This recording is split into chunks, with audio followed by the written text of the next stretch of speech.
Good morning students. तो कल हमने अपना सेकंड यूनिट का सेकंड चैप्टर शुरू किया था इलेक्ट्रिकल मेजरमेंट, जिसमें किरचॉफ्स लॉ हमने डिस्कस किए थे। Kirchhoff's first law which determines the current and Kirchhoff second law which helps to measure the potential difference in complicated electrical circuits. Otherwise हम simply Ohm's law से निकाल सकते हैं अगर सर्किट सिंपल होता है, लेकिन अगर सर्किट कॉम्प्लिकेटेड होता है तो उसके लिए वी यूज़ किरचॉफ्स लॉ। और फिर हमने व्हीटस्टोन ब्रिज प्रिंसिपल किया था, बहुत इम्पॉर्टेंट है, कल भी बताया था, तो होप कि वो सब कर लिया होगा आपने। तो आज हम करेंगे मीटर ब्रिज और slide wire bridge. Meter bridge और slide wire bridge. Actually this is the practical application of Wheatstone bridge, ठीक है। और ये हमारे प्रैक्टिकल में भी हम करते हैं मीटर ब्रिज और स्लाइड वायर ब्रिज।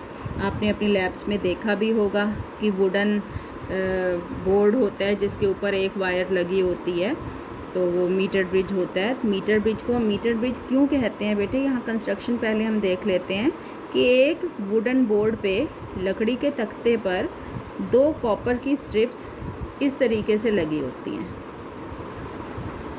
और इन दो कॉपर की स्ट्रिप्स के इन टर्मिनल्स के बीच में, इसको ए और सी कह देते हैं हम, 1 मीटर की वायर, कॉन्स्टेंटन, मैंगानिन या यूरेका की 1 मीटर की वायर स्ट्रेच होती है, इसलिए इसका नाम होता है मीटर ब्रिज, ठीक है। आता है वाइवा में ये कि why it is called metre bridge, क्योंकि 1 मीटर की वायर हम लिए होते हैं। और एक और कॉपर स्ट्रिप हम बीच में लगा देते हैं जिससे कि 2 गैप्स बन जाते हैं, एक ये गैप बन गया ये वाला, और एक ये वाला गैप बन गया। तो अक्रॉस लेफ्ट हैंड गैप में हम एक रेजिस्टेंस बॉक्स कनेक्ट करते हैं जिसमें से हम सूटेबल रेजिस्टेंस को निकाल सकते हैं, और राइट हैंड गैप में एक अननोन रेजिस्टेंस हम कनेक्ट करते हैं जिसकी वैल्यू हमें डिटरमिन करनी होती है। प्रैक्टिकल यही होता है आपका कि to determine unknown resistance using metre bridge. और इसी वायर के पैरेलल उसी वुडन बोर्ड पर, उसी लकड़ी के तख्ते पर एक मीटर स्केल लगा होता है जिससे हम लेंथ नाप सकते हैं। 1 मीटर की लेंथ का एक लकड़ी का मीटर स्केल लगा होता है। अब जैसे व्हीटस्टोन ब्रिज में ए और सी पॉइंट के बीच में हमने बेटे क्या कनेक्ट किया था, एक सेल और एक की, तो यहाँ भी एक सेल और एक की हम इसको कनेक्ट करते हैं। यहाँ का ये जो टर्मिनल है इसको हम डी नाम देते हैं, और एक सेंसिटिव गैल्वेनोमीटर का एक सिरा इस डी टर्मिनल से और दूसरा सिरा एक जॉकी से हम कनेक्ट करते हैं। किससे कनेक्ट करते हैं बेटे? जॉकी। की मतलब की का काम क्या होता है? कनेक्शन मेंटेन करना। तो जॉकी जो है वो पेन की तरीके की होती है। अब पेन से इस वायर पे आप कहीं भी, उस जॉकी से इस वायर को कहीं भी टच करोगे, कहीं भी टच करोगे, वहीं कनेक्शन बन जाएगा, ठीक है, क्लियर है।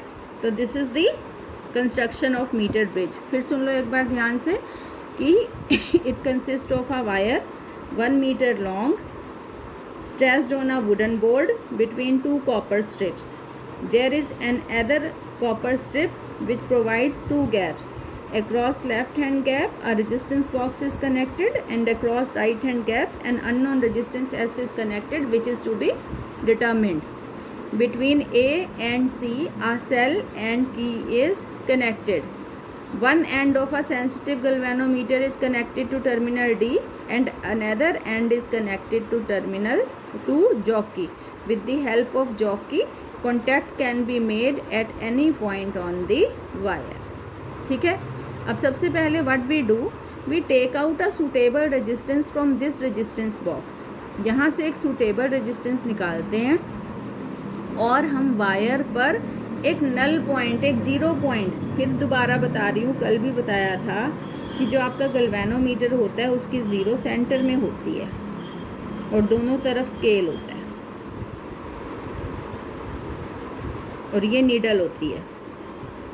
अगर गैल्वेनोमीटर में से कोई करंट नहीं जा रहा तो ये नीडल 0 पर होती है, और अगर करंट होता है तो या तो ये लेफ़्ट की तरफ या फिर ये राइट की तरफ, ठीक है।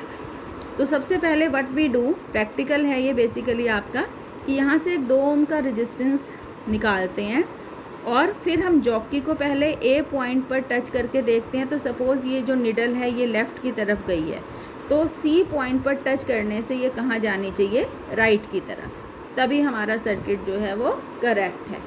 ठीक है, उसके बाद हम क्या करते हैं, यहाँ से रेजिस्टेंस बॉक्स से और सूटेबल रेजिस्टेंस निकाल के इस वायर पर जॉकी को टच कर करके एक ऐसी पोजीशन ढूंढते हैं जहाँ टच करने से ये गैल्वेनोमीटर की डिफ्लेक्शन क्या दिखाए, 0। सपोज़ जब मैंने यहाँ ए पर टच किया तो ये निडल यहाँ थी। अब मैं जॉकी को यहाँ पर स्लाइड कर रही हूँ, इसीलिए इसको स्लाइड वायर भी कहते हैं। स्लाइड कर रही हूँ जॉकी को धीरे धीरे, और ये जो डिफ्लेक्शन है ये धीरे धीरे धीरे धीरे कम होती जा रही है। जैसे जैसे मैं स्लाइड करती जा रही हूँ ये कम होती जा रही है, और सपोज़ जैसे ही मैं जे पर पहुँची ये नीडल कहाँ पर आ गई, 0 पर। तो ये हमारा कहलाएगा नल पॉइंट। क्या कहलाएगा, null point. We note the length A J. Suppose ये है L सेंटीमीटर, 1 मीटर की वायर है ना ये, 1 मीटर मतलब 100 सेंटीमीटर। अगर ए जे लेंथ जो है वो L सेंटीमीटर है तो बेटे ये कितनी बची, बोलो, ये बची 100 माइनस L सेंटीमीटर। ठीक है, इस पॉइंट को हम नाम दे देते हैं यहाँ जहाँ नल पॉइंट आया है B। तो note the length A B, कि ये कितने सेंटीमीटर है। यहाँ पर ये स्केल लगा होता है, यहाँ से पता चल जाता है। अभी ये सपोज़ 22 सेंटीमीटर आया है, तो बाकी ये कितना रह जाएगा, 68 सेंटीमीटर। तो note the length A B and B C. Let A B is equal to L centimeter, तो B C will be equal to 100 minus L centimeter. और क्योंकि नल पॉइंट आ गया है तो व्हीटस्टोन ब्रिज जो था वो क्या कहलाता था, बैलेंस कहलाता था अंडर दिस कंडीशन। और जब बैलेंसिंग कंडीशन होती थी तो P by Q is equal to कितना होता था, R बाई S। तो इसके इस्तेमाल से हम S निकाल लेंगे। R क्या है, R वो रेजिस्टेंस है जो आपने इस रेजिस्टेंस बॉक्स से निकाल रखा है, आपको पता है। S क्या है यहाँ पे, S जो हमें डिटर्मिन करना है, ये जो अननोन रेजिस्टेंस है। P क्या है बेटे, ये L लेंथ का रेजिस्टेंस है P, और Q क्या है आपका, 100 माइनस L लेंथ जो है आपकी, इतने सेंटीमीटर लेंथ का जो वायर का रेजिस्टेंस है वो है आपका Q। तो P is the resistance of length L, और it is L into R। R क्या है आपका, R is resistance per unit length, कि 1 सेंटीमीटर का रेजिस्टेंस कितना है बेटे, R। तो L सेंटीमीटर का कितना हो जाएगा, L into R। Similarly Q क्या है, Q इज़ रेजिस्टेंस कितनी लेंथ का, of length 100 minus L centimetre of wire. तो ये कितना हो जाएगा इस हिसाब से, लेंथ है 100 माइनस L और 1 यूनिट लेंथ का रेजिस्टेंस कितना है, R। तो इसका कितना हो जाएगा, 100 माइनस L इंटू R। तो ये है आपका P और ये है आपका Q। तो हम इसको इस इक्वेशन में यहाँ पर रख देते हैं। तो P की जगह LR, Q की जगह 100 minus L into R, R बटे S। अब ये देखो यहाँ से R कैंसिल हो गया, हमें ज़रूरत ही नहीं पड़ी, पर यूनिट सेंटीमीटर कितना रेजिस्टेंस है। और हमें क्या निकालना था, S। तो S कितना हो जाएगा बेटे, R, ये ऊपर मल्टीप्लाई हो जाएगा 100 माइनस L अपॉन। तो this is how we can measure unknown resistance using metre bridge और स्लाइड वायर ब्रिज। यहाँ पर R क्या था, R वो रेजिस्टेंस है जो आपने यहाँ से निकाल रखा है, तो आपको पता है कि आपने कितना निकाला है। ठीक है, L हमने लेंथ यहाँ पर नापी थी कि जब नल पॉइंट आया तो इस पोर्शन की लेंथ कितनी है, और बाकी कितनी बचेगी, 100 माइनस L। तो S can be calculated. Clear है, कैन बी कैलकुलेटेड। बहुत बार पूछते हैं ये, ठीक है। और इस पर बेस बेटे एक रेजिस्टेंस वाला न्यूमेरिकल भी आता है, कभी कभी ऐसे आ जाता है। देखो सपोज़ ये 4 रेजिस्टेंसेस हैं,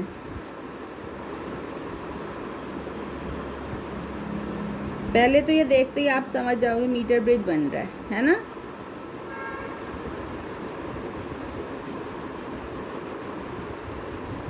ये 15 ओम का है, सपोज ये 2 ओम का है, ये 5 ओम का है, ये 4 ओम का है और ये 10 ओम का है। ठीक है, ये आपका ए पॉइंट है और ये आपका बी पॉइंट है।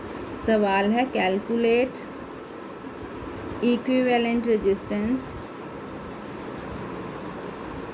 जैसे हमने किए थे सीरीज़ पैरेलल में वैसे ही है, बिटवीन ए एंड बी। तो जब इस तरीके के स्ट्रक्चर आ जाए जो व्हीटस्टोन ब्रिज से मिलती जुलती है, तो सबसे पहले आप चेक कर लो, क्या चेक कर लो, ये आपका P था, ये आपका Q था, ये आपका R था और ये आपका क्या था, S था। तो पहले चेक कर लो क्या P/Q इक्वल टू R/S आ रहा है, ऑब्वियसली आ रहा है। P/Q कितना रेशो आ रहा है, 1/2। यहाँ पे R/S 5/10 कितना है, 1/2 है ना। तो P/Q इक्वल टू R/S है इसमें, सबसे पहले तो यही देखना है कि है कि नहीं। तो ये कंडीशन हो रही है सेटिस्फाई।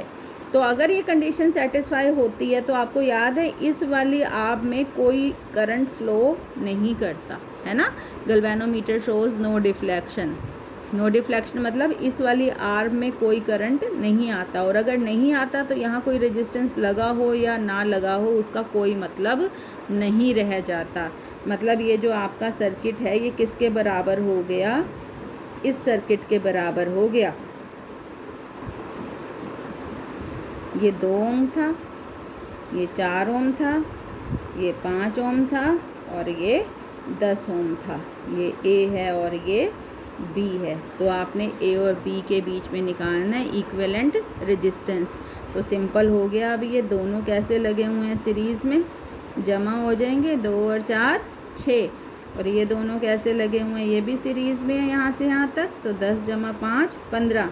तो अब ये जो सर्किट है ये इसके बराबर हो जाएगा कि ऊपर लग गया एक 6 ओम का इन दोनों को हटा के, और इन दोनों को हटाकर एक लग गया 15 ओम का। ठीक है, अब ये कैसे लग गए हैं, पैरेलल में। तो 1/RP is equal to 1/R1 6 और 1/R2 15। तो आप इसको कैलकुलेट करके मुझे बताएंगे कि RP कितना। ठीक है, ओके। तो this is the metre bridge. और अब इस चैप्टर का लास्ट टॉपिक है हमारा पोटेंशियोमीटर, और उसकी थोड़ी सी एप्लीकेशंस हैं हमारे पास। ठीक है, तो ये भी प्रैक्टिकल है आपका, क्वेश्चन थ्योरी में आता है ये potentiometer and it's principle of working, कि कैसे काम करता है पोटेंशियोमीटर एंड इट्स प्रिंसिपल। बहुत बार पूछते हैं क्वेश्चन पेपर में। ठीक है, तो इम्पॉर्टेंट है ये। तो इसमें बेटे क्या होता है, वही लैब में देखा होगा आपने कि एक लकड़ी के तख्ते पर, फट्टे पर, वहाँ एक वायर होती है और यहाँ पे 4 वायर्स होती हैं। 2 स्क्रूज होते हैं ए और बी। इन ए और बी के बीच में लकड़ी के फट्टे के ऊपर 4 वायर्स जो हैं, हर वायर 1 मीटर लॉन्ग होती है, वो इस तरीके से स्ट्रेच होती हैं।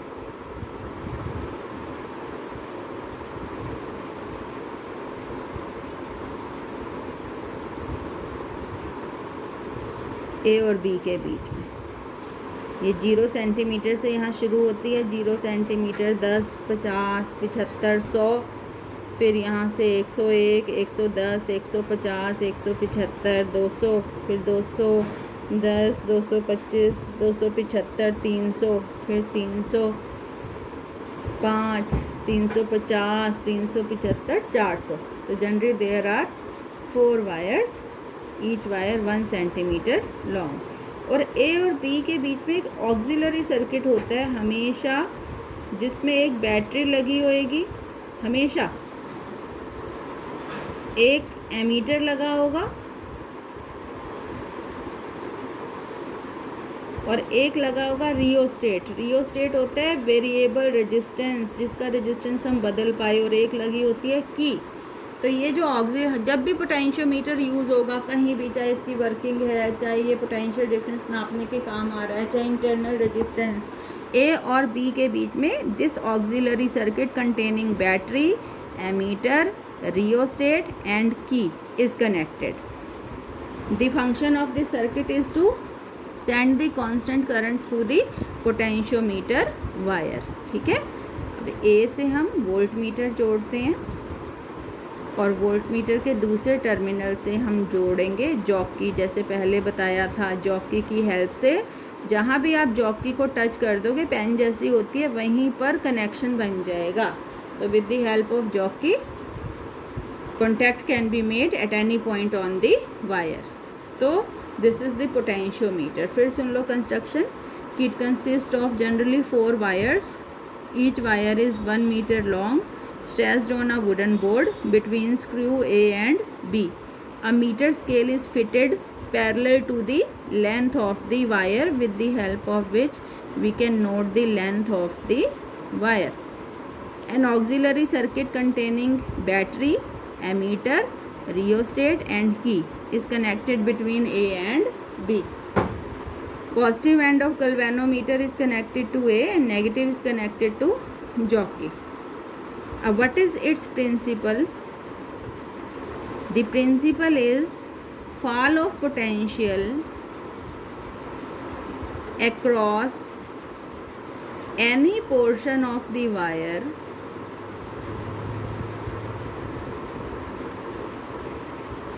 is directly proportional to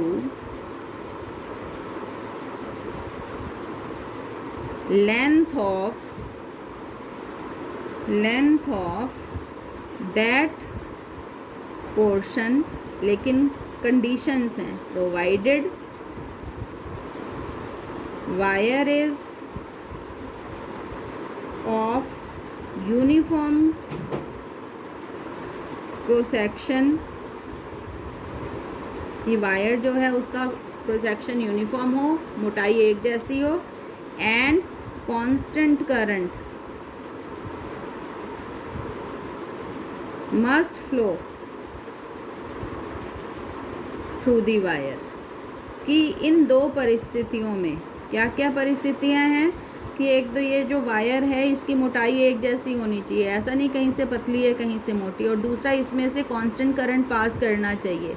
under these 2 condition जो पोटेंशियल होता है across any portion of the wire वो उस वायर की लेंथ पर डिपेंड करता है। ऑब्वियसली अगर मैं यहाँ टच करूँगी तो यहाँ लेंथ 25 सेंटीमीटर के करीब है तो पोटेंशियल कम होगा। यहाँ टच किया हुआ है तो यहाँ पर लेंथ गई हुई होगी आपकी 100-150 के करीब, तो यहाँ पर पोटेंशियल ज़्यादा हो जाएगा। और अगर मैं यहाँ टच करूँगी तो यहाँ लेंथ हो जाएगी आपकी 350 सेंटीमीटर के करीब, तो यहाँ पोटेंशियल और बढ़ जाएगा। ठीक है, मतलब V जो है it is directly proportional to L। कब? जब आपका एरिया और करंट दोनों क्या रहेंगे? कांस्टेंट। ठीक है, इसको हम प्रूव कैसे कर सकते हैं बेटे? इजी है। According to Ohm's law V is equal to IR होता है, और R किसके इक्वल होता है? याद है आपको, रो L बाय A। अब यहाँ पर रो होती है इस वायर जो मटेरियल का बना हुआ है उसकी रेजिस्टिविटी कांस्टेंट होती है। I और A हमने कह दिया कि ये दोनों कांस्टेंट रखने हैं, तो ये सारा फैक्टर, ये वाले फैक्टर क्या हो गया? कांस्टेंट हो गया। इसकी जगह हम एक कांस्टेंट K लिख दें इनटू L। K किसकी जगह लिखा है मैंने? I रो अपॉन A की जगह। V is equal to constant into L, मतलब क्या? V is proportional to L। This is the proof of the potentiometer principle. Clear है? ठीक है, तो ये हो गया आपका पोटेंशियोमीटर। अब पोटेंशियोमीटर की बेटे हमारे पास 3 एप्लीकेशंस हैं कि पोटेंशियोमीटर की हेल्प से हम क्या क्या कर सकते हैं। पहला कर सकते हैं हम कंपैरिजन कर सकते हैं ऑफ EMF ऑफ 2 सेल्स, कि आपको 2 सेल्स दिए हुए हैं उनकी EMFs की तुलना कर सकते हैं। दूसरा इंटरनल रेजिस्टेंस निकाल सकते हैं सेल का, internal resistance of the cell. और तीसरा हम कर सकते हैं determine potential difference. Determine potential difference. देखो पोटेंशियल डिफरेंस नापने के लिए हमारे पास वोल्ट मीटर भी होता है। ठीक है, तो सबसे पहले तो एक तुलनात्मक अध्ययन हम करेंगे कि वोल्ट मीटर और पोटेंशियोमीटर में। ये रहा आपका पोटेंशियोमीटर, जो मैं PDF भेजूंगी उसमें इन दोनों में डिफरेंस है। और ये है आपका वोल्ट मीटर कि पोटेंशियल डिफरेंस जो होता है, वैसे यूजुअली हम वोल्ट मीटर से नापते हैं, करंट को हम एमीटर से नापते हैं, ठीक है। तो पोटेंशियोमीटर फिर हम क्यों इस्तेमाल कर रहे हैं पोटेंशियल नापने के लिए? तो number 1, it determines the voltage very accurately, जबकि volt meter it determines the voltage approximately, ठीक है। दूसरा, it is depends upon null deflection method, और it depends upon deflection method. तीसरा, जब किसी सेल का या किसी सोर्स का EMF नापता है ये, तो सेल से कोई करंट नहीं ड्रॉ करता, जबकि volt meter draws the current from the cell, ठीक है।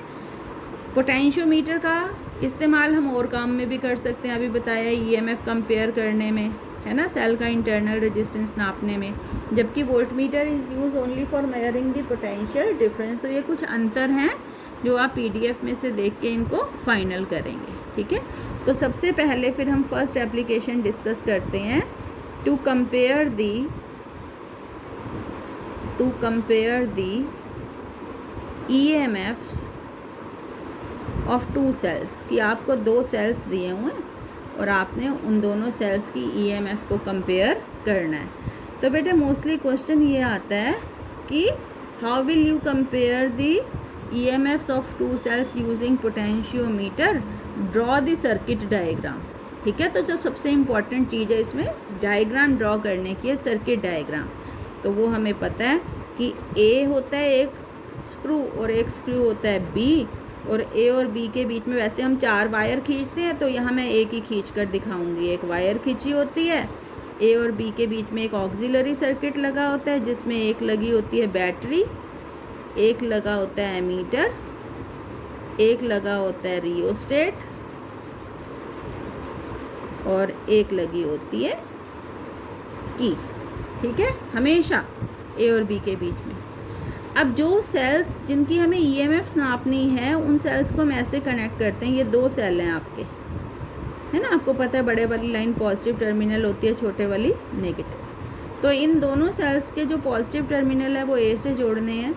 सपोज़ इस सेल की EMF E1 है और इस सेल की EMF E2 है, और नेगेटिव टर्मिनल जोड़ने 2 वे की होती है, जो 2, जिसमें 2 कनेक्शंस हो सकते हैं इकट्ठे। तो इसको एक यहाँ डालोगे तो पहला बन जाएगा, और इसके बीच में डालोगे तो दूसरा, और ये कहलाता है कॉमन टर्मिनल। तो नेगेटिव टर्मिनल 2 वे की के टर्मिनल से कनेक्ट होते हैं, और जो कॉमन टर्मिनल होता है वो लगा होता है आपका गैल्वेनोमीटर से, और गैल्वेनोमीटर का दूसरा सिरा होता है आपका J से, जॉकी से। जॉकी को आप जहाँ भी छुएंगे वायर पे, वहीं कॉन्टैक्ट इज़ मेंटेन्ड, ठीक है। तो अब देखो क्या करते हैं हम, this is the circuit diagram, यही पूछा जाता है वैसे एग्ज़ाम्स में, ठीक है। तो अभी मैं आपको बता देती हूँ कि होता कैसे है, कि कैसे हम कंपेयर करते हैं। कि पहले हमने की को 1 और 2 के बीच में डाल दिया, तो ये वाला सर्किट कंप्लीट हो गया। अब जॉकी को यहाँ पर टच करके देखा, जहाँ कॉन्टैक्ट होने से गैल्वेनोमीटर 0 डिफ्लेक्शन शो कर रहा हो, तो हम ये नोट कर लेते हैं कि लेंथ कितनी है A से लेके J तक की। सपोज़ लेंथ है L1, तो V = KL आया है ना, ये प्रिंसिपल है ना ये पोटेंशियोमीटर का। पोटेंशियोमीटर में ये पोटेंशियल डिफरेंस नहीं है, EMF आई हुई है, तो EMF है E1 KL1, ये हो गया पहला। फिर हम यहाँ से की हटा के 2 और 3 के बीच में डाल देते हैं, और फिर इस जॉकी को टच करके देखते हैं, जहाँ टच करने से galvanometer shows no deflection. Suppose यहाँ टच करने से गैल्वेनोमीटर शोज़ नो डिफ्लेक्शन, तो we note the length AJ'। Suppose ये कितनी है L2, तो अब सेकंड सेल की EMF काम कर रही थी, तो अब ये इक्वेशन बन जाएगी E2 = KL2। ये हो गया आपका सेकंड। डिवाइड 1/2, डिवाइड 1/2, तो ये इक्वेशन बन जाएगी E1/E2 = KL1 KL2। K and K get cancels, तो आपके पास आ जाता है E1/E2 = L1/L2। This is how we can compare. अब यहाँ तुलना कैसे होएगी, माना पहली लेंथ आई, फॉर एग्ज़ाम्पल पहली लेंथ आई आपकी 50 सेंटीमीटर और दूसरी लेंथ आई आपकी 100 सेंटीमीटर, तो E1/E2 क्या हो गई आपकी 50/100, 1/2, E1 by E2 is 1/2। What it means कि जो E2 है it is twice of E1, कि जो सेकंड सेल की EMF है वो पहले सेल की EMF का कितना है, डबल है। तो हो गई ना तुलना, कंपैरिजन हो गया ना EMFs का। तो this is how we compare the EMFs of two cells using potentiometer. Main तो बेटे यही है कि आपको कि सर्किट डायग्राम पूछते हैं, ये आना चाहिए, ठीक है। 3 मार्क्स क्वेश्चन होता है। अब दूसरा है how we measure the internal resistance of a cell, उसमें भी सर्किट डायग्राम ही इम्पॉर्टेंट है। To determine internal resistance of cell, तो वो ये आपका ये बाइनरी स्क्रू ए है, ये बी है, ए और बी के बीच में वायर स्टैच है।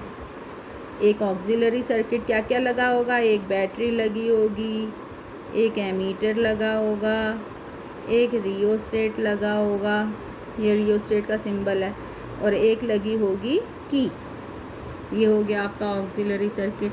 अब वो सेल जिसका हमने इंटरनल रेजिस्टेंस नापना है उसको इस तरीके से कनेक्ट करेंगे। उसका पॉजिटिव जो होगा ए से, यहाँ पर एक रेजिस्टेंस बॉक्स लेंगे और यहाँ पर एक K2 लेंगे, इसको हम K1 कह देते हैं, और यहाँ से एक जाएगा गैल्वेनोमीटर और ये जाएगा जॉकी से, ठीक है।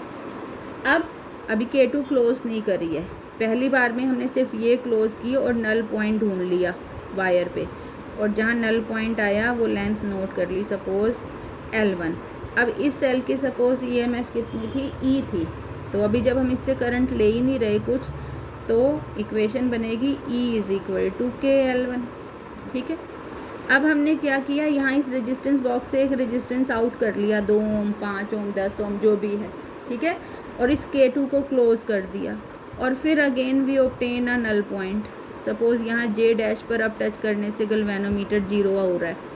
तो अब जो है वो पोटेंशियल डिफरेंस है सेल का। याद है पोटेंशियल डिफरेंस क्या होता है, it is the difference in potential between the electrodes of the cell when current is drawn from the cell. अब ये करंट जो है हम ड्रॉ कर रहे हैं, ये रेजिस्टेंस जो है करंट खा रहा है सेल से, तब ये हो जाएगा V।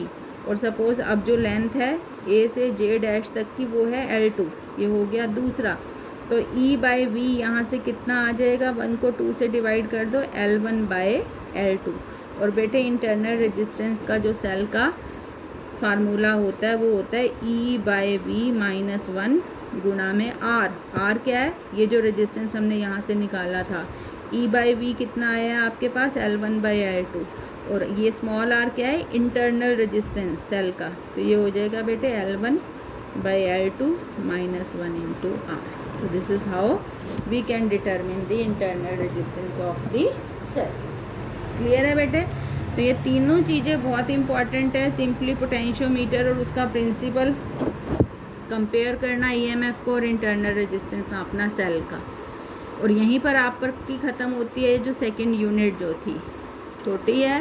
पहली यूनिट में हमने क्या किया था, ओम्स लॉ किया, ड्रिफ्ट वेलोसिटी की थी, कलर कोड किया, रेजिस्टेंस सीरीज़ और पैरेलल किया था, है ना। दूसरे वाले पार्ट में सिंपली हमने किरचॉफ्स लॉ किए हैं, व्हीटस्टोन ब्रिज किया है, आज मीटर ब्रिज और पोटेंशियोमीटर, ठीक। तो इसका टेस्ट आप मुझको देंगे, आज है वेंसडे, फ्राइडे को आप मुझे इसका टेस्ट दे दो, क्योंकि छोटा सा पार्ट है जो हमने अभी किया है। और सैटरडे के लिए आपको क्विज़ बताई है, उसमें इलेक्ट्रिकल पोटेंशियल और कैपेसिटेंस के क्वेश्चंस होंगे। कैपेसिटर इन सीरीज़, पैरेलल, यूनिट क्या होती है, पोटेंशियल की यूनिट क्या होती है ना। तो वो सब आप रिवाइज़ कर लेना, और क्विज़ में सबको पार्टिसिपेट करना है। हम वो पोर्शन अच्छे से कर चुके हैं और हमने टेस्ट भी दे दिया। तो अब परसों मैं इसका टेस्ट लूँगी और उसके बाद फिर हम थर्ड यूनिट देखते हैं कि अपनी मैग्नेटिज्म शुरू करेंगे। क्लियर है। और किसी को बेटे कोई दिक्कत हो तो आप पर्सनली मुझे कॉल कर लिया करिए। Okay, thank you.